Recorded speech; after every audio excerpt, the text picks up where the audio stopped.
নমস্কার বন্ধুরা, শতরূপাস কিচেন চ্যানেলে আপনাদের সবাইকে স্বাগত। আজকে আমি আপনাদের সামনে মটনের একটা রেসিপি নিয়ে চলে এসেছি। আর প্রথম থেকে শেষ অবধি রান্নাটার সঙ্গে থাকুন, আশা করি ভালো লাগবে। আজ আমি হাঁড়িতে রান্নাটা করব, কড়াতে করব না। আপনাদের কাছে যদি পেতলের হাঁড়ি বা লাগান থাকে তাহলে আপনারা সেইটার মধ্যেও করতে পারেন, কিন্তু আমি আজকে এটা একটা নতুন হাঁড়ি ছিল, আমি সেটাতে রান্নাটা করেছি। তো প্রথমে আমি সর্ষের তেল দিয়ে দিয়েছি, তারপরে একটু ঘি দিয়ে দিয়েছি। আপনারা চাইলে পুরো ঘিতেও এই রান্নাটা করতে পারেন। তেলটা যখন ভালো করে গরম হয়ে যাবে, তারপর তার মধ্যে একটু দারচিনি, লবঙ্গ আর গোলমরিচ আমি এটার মধ্যে দিয়ে দেব।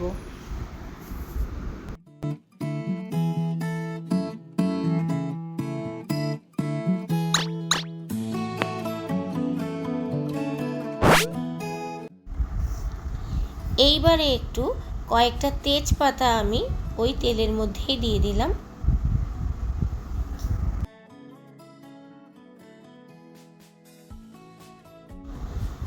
তারপর আমি কিছু বড় এলাচ, মানে 3টে বড় এলাচ নিয়েছি 1 কেজি মাংসের জন্য, আর সেটাকে গরম জলে আমি চুবিয়ে রেখে দিয়েছিলাম একটু ফাটিয়ে ফাটিয়ে, সেটাও তেলের মধ্যে দিয়ে দিলাম।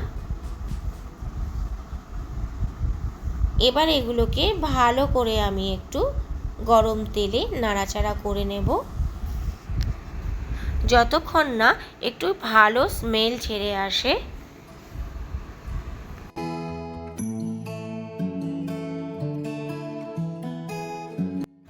বন্ধুরা, 1 কেজি মাংসের জন্য আমি এতটা পরিমাণ রসুন নিয়ে নিয়েছি। এটাকে একদম ভালো করে মিহি করে কুচিয়ে নিয়েছি, সেটা আমি তেলের মধ্যে দিয়ে দেব।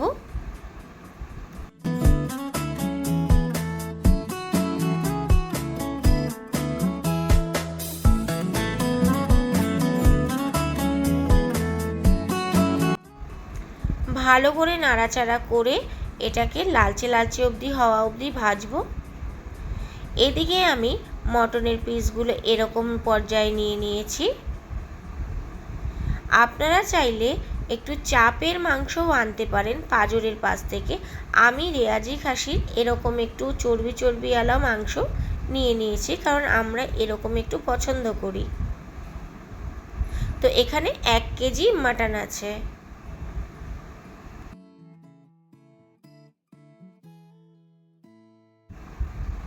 রসুনটা বেশ ভাজা ভাজা হয়ে এসেছে। এবারে আমি কুচিয়ে রাখা পেঁয়াজ দিয়ে দিলাম। পেঁয়াজ আমি দুটো টাইম ব্যবহার করব। প্রথমে এরকম ধরনের কেটে রাখা পেঁয়াজটা আমি তেলের মধ্যে দিয়ে দিলাম।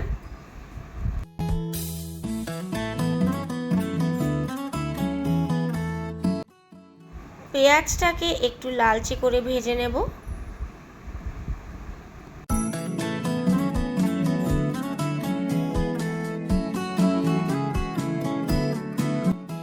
পেঁয়াজটাকে আমি এরকম পর্যায়ে লালচে লালচে করে ভাজবো। আর সত্যি বলছি বন্ধুরা, মানে এত ভালো একটা স্মেল এসেছে ফোড়নগুলো থেকে, দারুণ লাগছে। তো পেঁয়াজটা কিন্তু আমার ভাজা হয়ে গেছে। আমি এবার মাটনগুলো দিয়ে দেব।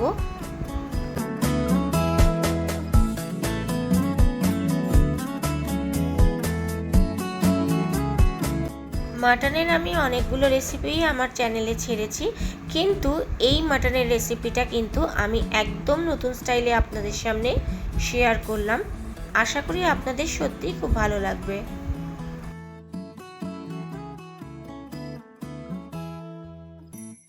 পেঁয়াজটার মধ্যে মাংসটাকে দিয়ে ভালো করে নাড়াচাড়া করে আমি একটু ঢাকনা দিয়ে রেখে দেব। একটু জলটা বেরিয়ে যাবে মাটনের থেকে। দেখুন বন্ধুরা, মাটন থেকে কিন্তু বেশ কিছুটা জল ছেড়ে এসেছে।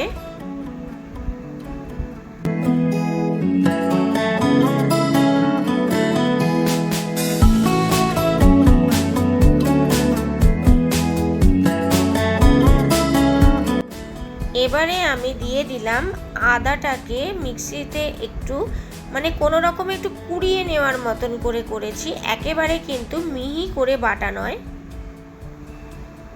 সেটা আমি দিয়ে দিলাম আদাটা,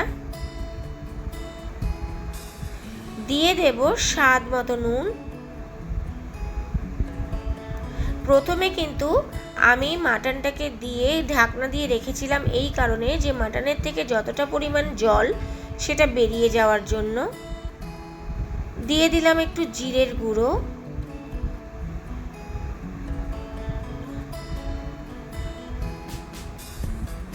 এবারে দিয়ে দিলাম একটু গোটা ধনে,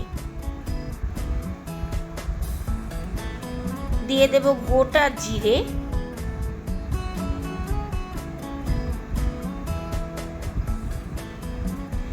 আমি কিছুটা লঙ্কা মানে এমনি যেটা ঝাল যে শুকনো লঙ্কাটা হয় সেটা গরম জলে সোক করে রেখে দিয়েছিলাম, সেই লঙ্কাগুলো আমি এর মধ্যে দিয়ে দিলাম। আমি কিন্তু ঝাল লঙ্কা আর ব্যবহার করব না, এটাতেই যা ঝাল হওয়ার হবে, কিন্তু পরে আমি কাশ্মীরি লঙ্কার গুঁড়ো ব্যবহার করব। দিয়ে দিলাম হলুদ। ভালো করে এবার নাড়াচাড়া করে মশলাটাকে মাংসের সাথে মিশিয়ে নেব।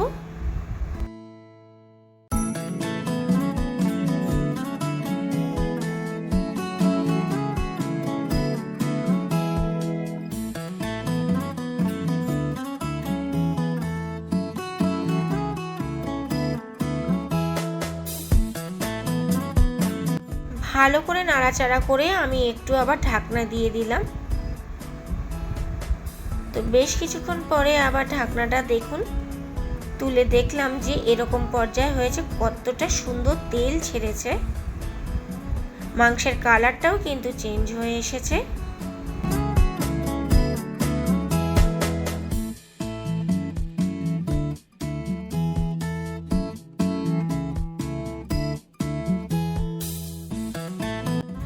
এবারে কিন্তু দিয়ে দিলাম কাশ্মীরি লঙ্কার গুঁড়ো কালারের জন্য। ঝালের জন্য আমি কিন্তু কোনো রকম লঙ্কার গুঁড়ো ব্যবহার করব না।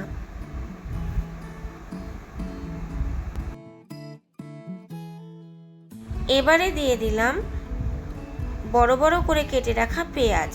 আপনারা চাইলে একটা বড় পেঁয়াজকে 4-5 টুকরো করেও দিতে পারেন, অথবা যে মাঝারি সাইজের পেঁয়াজগুলো আছে সেগুলো গোটা গোটাও দিয়ে দিতে পারেন। দিয়ে দেব টক দই।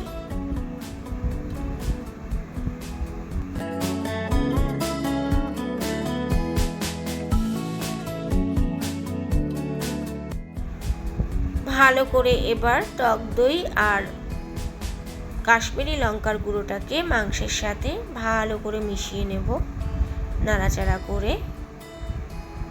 এমনিতেই দেখুন বন্ধুরা মাংসের কালারটা কত সুন্দর এসছে, আর কাশ্মীরি লঙ্কার গুঁড়ো দেওয়াতে তো আরোই ভালো আসবে।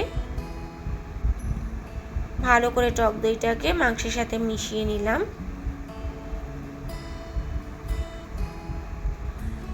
আমি এখানে কিছু আলু ব্যবহার করব, আপনারা চাইলে আলুটাকে স্কিপ করে দিতে পারেন। আমরা দুপুরবেলায় যেহেতু খাবো, আর সবথেকে বড় কথা আমরা একটু আলুটাকে পছন্দ করি বলে, বিশেষ করে আমি মানে প্রত্যেকটা রান্নাতে একটু আলু খোঁজার চেষ্টা করি যে এই রান্নাটাতে আলু আছে কিনা।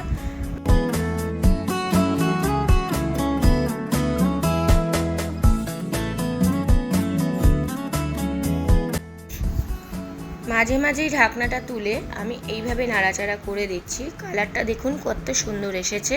শুধু কালার কেন বলবো, রান্নাটা সত্যিই খেতে খুব ভালো হয়, একদম রেস্টুরেন্ট স্টাইলের।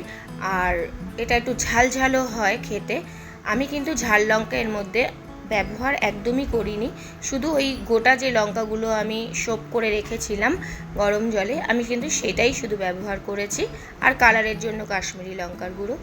দেখুন পেঁয়াজগুলো বেশ ছাড়িয়ে ছাড়িয়ে এসেছে, মুখে বেশ বড় বড় পেঁয়াজও পড়বে, খেতে সত্যি খুব সুন্দর হয়।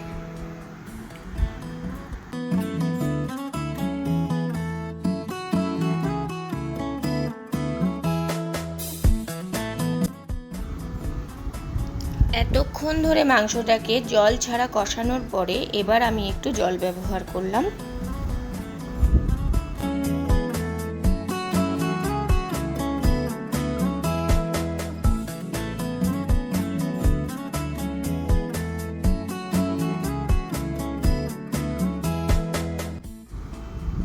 আবার একটু ঢাকনাটা তুলে দেখে নেব। আপনারা দেখতেই পাচ্ছেন রান্নাটা কত সুন্দর একটা কালার এসেছে, আর তার সাথে সত্যি খুব ভালো একটা গন্ধ বেরিয়েছে।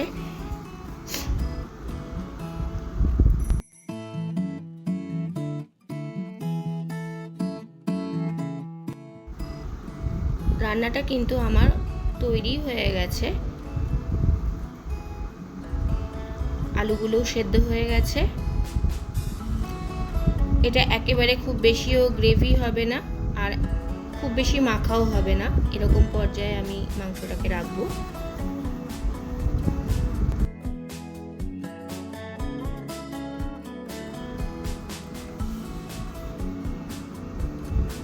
রান্না কিন্তু একদমই তৈরি হয়ে গেছে। মাংসও সেদ্ধ হয়ে গেছে, হাড় থেকে মাংসগুলো আলাদা আলাদা হয়ে আসছে, খুব সুন্দর সেদ্ধও হয়ে গেছে।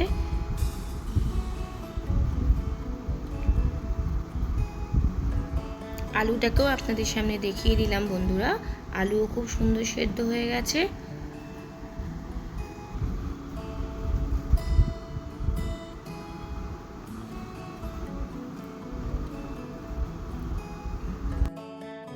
তো বন্ধুরা, এরকম রয়্যাল লুক আর ডেলিশিয়াস একটা সুন্দর খাবার আপনাদের সামনে আমি শেয়ার করলাম।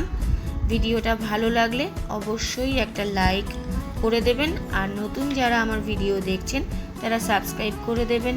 পুরনো বন্ধুদেরকে আবারও অসংখ্য ধন্যবাদ। দেখা হচ্ছে অন্য কোনো ভিডিওতে।